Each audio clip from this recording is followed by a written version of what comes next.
Hello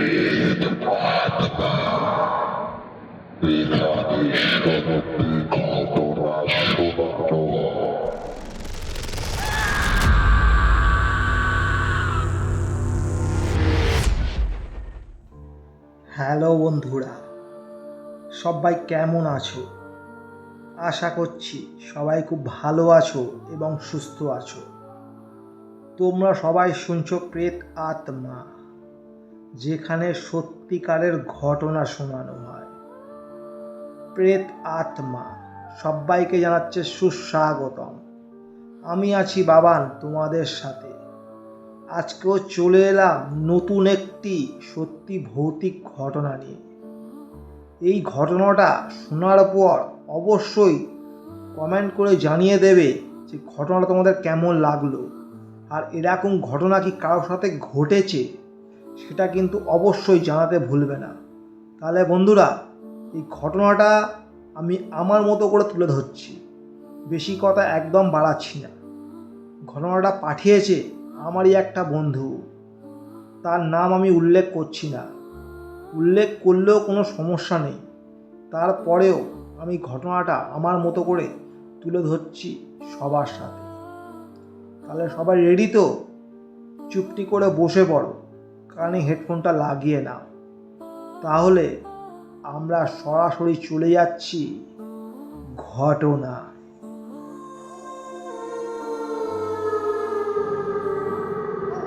আমি বিজয়, আমার বাড়ি বারুইপুরে সীতাকুণ্ড। আমি অ্যাকচুয়ালি ফ্লিপকার্টে ডেলিভারির কাজ করি। আর এই ঘটনাটা ঘটেছে আগের বছরে, ঠিক এরকম সময়, মানে বর্ষা পড়েছে ঠিক সেই মুহূর্তে। তো ওই দিন ছিল আমার একটু কাজের চাপ ছিল। তো চাপ থাকাকালীন যেহেতু আমার বিকেলবেলায় শিফট ছিল, মানে ডিউটি, সেই উপলক্ষে আমি বিকেলবেলায় বেরিয়ে গেলাম হাব থেকে মালটাল নিয়ে আমি ডেলিভারি করতে বেরিয়ে গেলাম। আমার এলাকাও ছিল বারুইপুর। তো ওখান থেকে কিছু মাল যেগুলো পিক আপের ব্যাপার থাকে সেগুলো জমা দেওয়ার একটা ব্যাপার থাকে হাবেতে। তো সেই উপলক্ষে আমি কি করলাম, রাত্রির তখন মোটামুটি 9:30 বেজে গিয়েছে। আমার গাড়িতে ছিল, আমার কাছে ছিল রেনকোট। দেখলাম হালকা হালকা বৃষ্টিও পড়ছে। আমি বাইক স্টার্ট করে রীতিমতো লাস্ট পিক আপটা করেই বেরিয়ে গেলাম হাবের উদ্দেশ্যে। এই মালটা আমাকে রিটার্ন দেখাতে হবে। তো সেই জন্য আমি আর একটা দেরি করলাম। আমি যাচ্ছি বন্ধুরা, মিরপুর বলে একটা রাস্তা রয়েছে, সেই রাস্তার উপর দিয়ে মোটামুটি গেলে সীতাকুণ্ড শর্টে হয়। আর ওই এলাকায় ছিল একটা গোভাগা, সেই জায়গার নাম হচ্ছে বলবন। সেটা হয়তো অনেকেই জানো, বারুইপুরে যারা বাসিন্দা। বলবনের রাস্তাটা খুবই শুনশান, এখনও পর্যন্ত থাকে। আর ওইখানে ছিল একটা গোভাগার বলতে যেখানে গরু, মানে বিভিন্ন রকম পশু মরে গেলে সেইখানে ফেলে দিয়ে আসতো, কোনো কবর দিত না। তো এরকম সেই জায়গাটা খুবই নোংরা আর বিচ্ছিরি, এখনও পর্যন্ত দুর্গন্ধ বেরোয়। তো আমি ওই রাস্তাটাই ধরলাম যাতে করে আমি তাড়াতাড়ি বাড়ি পৌঁছাতে পারি, যেহেতু আকাশের অবস্থা খুবই খারাপ ছিল। তো আমি আমার মতো করে মোটামুটি জোরেই বাইক চালিয়ে চলে গেলাম সেই হাবের উদ্দেশ্যে। আমি বাড়ির দিকে যাচ্ছি, দেখলাম খুব বিচ্ছিরি একটা দুর্গন্ধ আমার নাকে এলো। তখন আমি বুঝলাম যে এটা আর অন্য কোথাও নয়, সেই বলবনের রাস্তা ঢোকার আগে গোভাগা। এটার গন্ধ আমি একটু দূর থেকেই পাচ্ছিলাম। সেই জায়গা থেকে আমি ঢুকে গেলাম বলবনের রাস্তাটা বন্ধুরা এখনও পর্যন্ত খুবই নির্জন থাকে। তো যারা বারুইপুরের বাসিন্দা তারা অবশ্যই নিশ্চয়ই জানো। তো আমি আর কোনো মতে বাইকের স্পিড স্লো না করে মোটামুটি জোরেই যাচ্ছি। হঠাৎ আমি দেখতে পেলাম আমার লুকিং গ্লাসে পিছন দিকে যে একটা বয়স্ক মানুষ, বৃদ্ধা একটা মহিলা হেঁটে হেঁটে আসছে।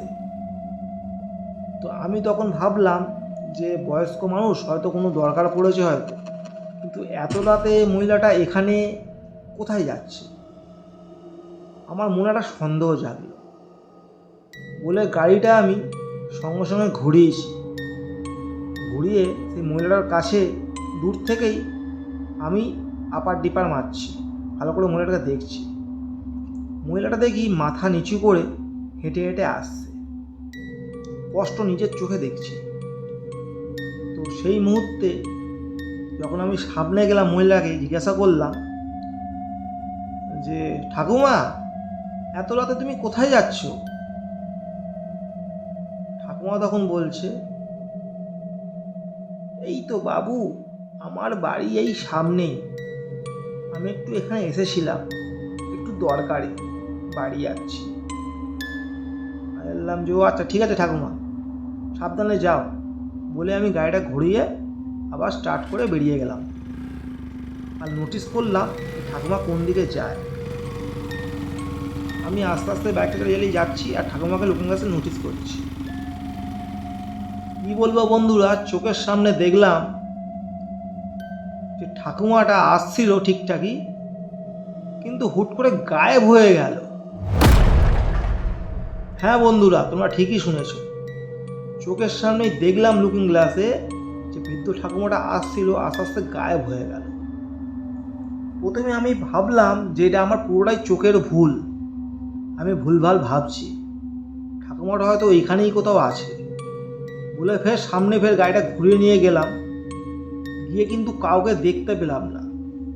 আর ঠিক সেই জায়গা থেকে দেখলাম খুব বিচ্ছিরি একটা দুর্গন্ধ বেরোচ্ছে। পচা গলা, মানে কোনো পশু মরে গেলে যেমন গন্ধ বেরোয় ঠিক তেমন। আমার তো গাটা আস্তে আস্তে ভারী হয়ে গেল, গায়ে লোমটোম দেখি দাঁড়িয়ে যাচ্ছে। আমাকে সেই মুহূর্তে ফোনটাও বেজে উঠল, আমি রীতিমতো চমকে উঠলাম। তখন দেখলাম যে আমাকে হাব থেকে ফোন করেছে, মানে ফ্লিপকার্ট অফিস থেকে ফোন করে বলছে এটা তো রিটার্নটা দেখানো হয়নি, পিক আপটা ওটা শো করাতে হবে। তো আমি আর কোনো কথা না বলে ওই জায়গা থেকে খুব জোরে গাড়ি নিয়ে, মানে বাইক নিয়ে আর এক ফোঁটা দাঁড়ায়নি, খুব জোরে হর্ন দিতে দিতে বেরিয়ে গেছি ঠাকুরের নাম জপ করতে করতে। তো হাবে গিয়ে সমস্ত ঘটনাটা বললাম, কেউ তো বিশ্বাস করলোই না, উল্টে হাসাহাসি করে বলছে তুই কি আজকে কি মদ ফদ খেয়েছিস, তাই একটু বেশি দেখছিস, ভূত কখনো কি আয়নায় দেখা যায়?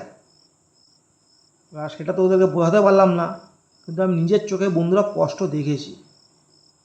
তো তারপরে আর হাফ থেকে ওইসব কাজ করে আমি বাড়ি চলে গেছি। গিয়ে রাতে আমি একটা খুব বাজে দুর্ঘটনা, মানে স্বপ্ন দেখলাম, দুর্ঘটনাজনক স্বপ্ন। সেই বুড়িটাকে নিয়েই আমি স্পষ্ট দেখছি, মানে বৃদ্ধা মহিলা রাস্তা পার হতে গিয়ে পথ দুর্ঘটনায় মারা গিয়েছে, মানে একটা লরি এসে ধাক্কা মেরে দিয়েছে। তো এরকম ঘটনা কিন্তু ওখানে হয়নি কোনো দিন, জানি না কেন এটা আমি দেখলাম, এটা কিসের ইঙ্গিত ছিল। কিন্তু আমার কোনো রকম শরীর খারাপও হয়নি, কোনো কিছুই হয়নি। তো এটা বন্ধুরা নিজের চোখে আমার দেখা, বিশ্বাস অবিশ্বাস পুরোটাই কিন্তু সবার ব্যক্তিগত ব্যাপার। তো এটাই ছিল বন্ধুরা ঘটনা। হ্যাঁ বন্ধুরা, ঘটনাটা এরকমই ছিল। তোমাদের কেমন লাগলো তোমরা কিন্তু কমেন্ট করতে একদম ভুলবে না। হয়তো ঘটনাটা একটু ছোট ঘটনা, কিন্তু ভয়ানক একটু হলেও গায়ের লোম কিন্তু দাঁড়িয়ে যাবে।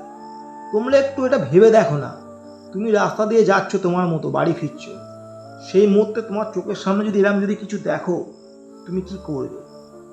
তো কে কোথা থেকে শুনছো অবশ্যই কিন্তু কমেন্ট করতে ভুলবে না। আর অবশ্যই তোমরা চ্যানেলটিকে সাবস্ক্রাইব করে পাশে থাকবে প্রেত আত্মার। আর তোমাদের কাছে যদি এরকম কোনো ঘটনা থাকে বিভিন্ন রকমের, আমাকে অবশ্যই পাঠাও আমার এই হোয়াটসঅ্যাপ দেওয়া নাম্বারে, আমি অবশ্যই পড়ে শোনাব। তাহলে বন্ধুরা সবাই খুব ভালো থেকো এবং সুস্থ থেকো, প্রেত আত্মার পাশে থেকো। তো আজকের মতো টাটা, গুড নাইট।